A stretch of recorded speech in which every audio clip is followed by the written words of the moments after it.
जन जागृति साक्षरता अभियान में आपका स्वागत है। यहाँ पे हम इस कार्य के लिए सी इन ऑब्जेक्ट का प्रयोग कर सकते हैं। सी इन ऑब्जेक्ट भी हमें IOStream के द्वारा ही प्राप्त हुआ है। IOStream.h में सी इन और सी आउट दोनों को डिफाइन किया गया है और सी इन का मुख्य कार्य रहता है कीबोर्ड के द्वारा यूजर से प्रोग्राम के चलते हुए इनपुट प्राप्त करना और उस प्राप्त की गई इनपुट को रिलेटेड वेरिएबल में स्टोर करवाना। इसका अर्थ ये हुआ कि सी आउट का जो कार्य रहता है, जो आप मैसेज या वेरिएबल की वैल्यू प्रिंट करवाना चाहते हैं वो स्क्रीन पे प्रिंट करवाता है, जबकि सी एल का जो कार्य रहता है वो यूजर से इनपुट प्राप्त करके उसे वेरिएबल में स्टोर करना रहता है। हम इस एग्जांपल को कुछ इस प्रकार से देखते हैं। यहाँ देखें, हमारे पास ABC 3 वेरिएबल है। हमने सबसे पहले एक मैसेज दिया है एंटर वैल्यू ऑफ A। ये message as it is screen पे प्रिंट हो जाएगा। उसके पश्चात हमने यहाँ सी इन का प्रयोग किया है।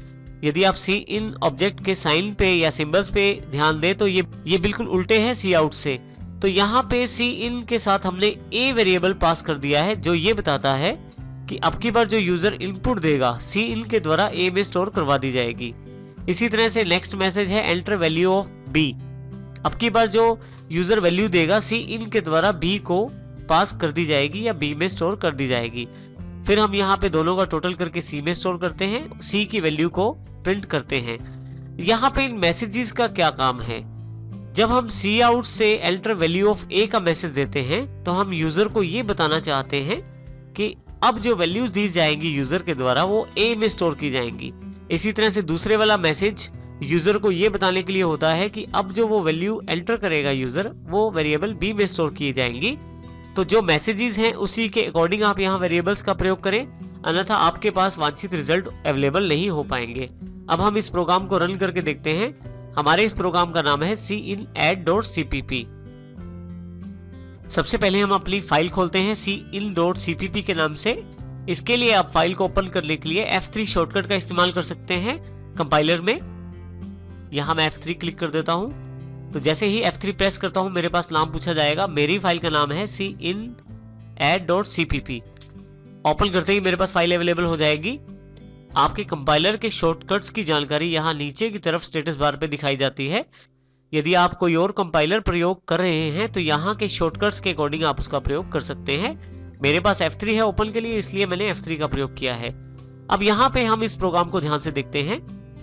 यदि ऊपर की तरफ से देखें तो सबसे पहले हमने 2 हेडर फाइल्स इंक्लूड की, void main फंक्शन को ओपन कर लिया है और क्लियर स्क्रीन का प्रयोग किया है, जो कि colio.h हेडर फाइल का प्रीडिफाइंड फंक्शन है। उसके पश्चात मेन कार्य हमारा इंटीजर ABC से शुरू होता है।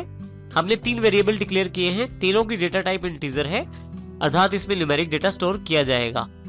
इसी के साथ हमने यहाँ सबसे पहले एक मैसेज प्रिंट करवाया है cout enter value of A और इसको सी इन के द्वारा यूजर से प्राप्त किया है। जो यूजर के द्वारा नंबर एंटर किया जाएगा उसको सी इन के द्वारा A में स्टोर कर दिया जाएगा। इसी प्रकार से हमारे पास यहाँ नेक्स्ट लाइन है एंटर वैल्यू ऑफ B। ये मैसेज यूजर के सामने आ जाएगा और जो यूजर नंबर एंटर करेगा वो नंबर सी इन के द्वारा B में स्टोर कर दिया जाएगा। यहाँ हमने इन दोनों का टोटल किया है, जो A और B में वैल्यू प्राप्त की है उन दोनों का टोटल करके हमने C में स्टोर कर दिया है।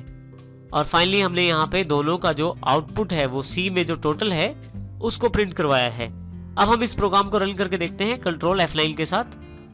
सबसे पहले enter value of A message available है, यहाँ मैं एंटर कर देता हूँ वैल्यू।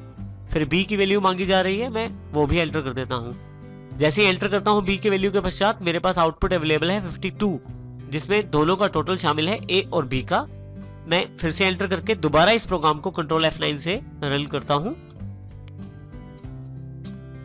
देखिए यहाँ पे अब की बार आउटपुट डिफरेंट है क्योंकि इनपुट भी डिफरेंट है। इसका अर्थ ये हुआ कि हम अपने प्रोग्राम में मैनुअल चेंजेस करने के बजाय सी इन से प्रोग्राम रन करते समय ही इनपुट प्राप्त कर सकते हैं और उसके अकॉर्डिंग ही हमारा प्रोग्राम उन इनपुट्स के आधार पे हमारे लिए आउटपुट्स तैयार करता है। इस प्रकार से हम सी इन का प्रयोग कर सकते हैं अपने एग्जांपल्स में। हम सी इन और सी आउट के रिलेशन को कुछ इस प्रकार से दिखा सकते हैं इस चार्ट के द्वारा। यदि आप यहाँ ध्यान दें तो एक प्रोग्राम सी आउट से अपने मैसेजेस को या आउटपुट्स को स्क्रीन पे प्रिंट करवाता है, जबकि एक प्रोग्राम सी इन के द्वारा कीबोर्ड से इनपुट प्राप्त करता है।